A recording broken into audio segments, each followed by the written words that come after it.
যদি নারীদেরকে সম্মান করতে না পারো তাহলে কখনো তাদেরকে বিবাহ করো না। যদি তুমি তাদেরকে যথাযথ সম্মান প্রদর্শন করতে না পারো তাহলে তোমার জন্য বিবাহ না। তুমি হচ্ছে একজন কাপুরুষ। একজন নারী শুধু ভাত খাওয়ার জন্য আর কাপড় চোপড় পরার জন্য আপনার কাছে সে চলে আসে নাই। সে আপনার কাছে চলে আসছে পর্যাপ্ত পরিমাণের সম্মান তাকে দেওয়ার জন্য। একজন নারী সে আপনার ঘরের গোলাম নয়, সে আপনার ঘরের দাসী নয়, সে হচ্ছে আপনার জন্য। আল্লাহ পাক কোরআনে বলেছেন, হুন্না লিবাসুল লাকুম ওয়া আনতুম লিবাসুল লাহুন। স্বামী স্ত্রী হচ্ছেন একজন আরেকজনের জন্য পোশাক।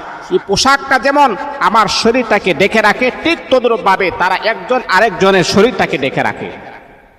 তাহলে আজকে আমরা দেখা যায় ম্যাক্সিমাম পুরুষেরা দেখা যায় স্ত্রীদের সাথে আমরা কত নাজেহাল আচরণ করি, কত লুজ আচরণ আমরা করি না।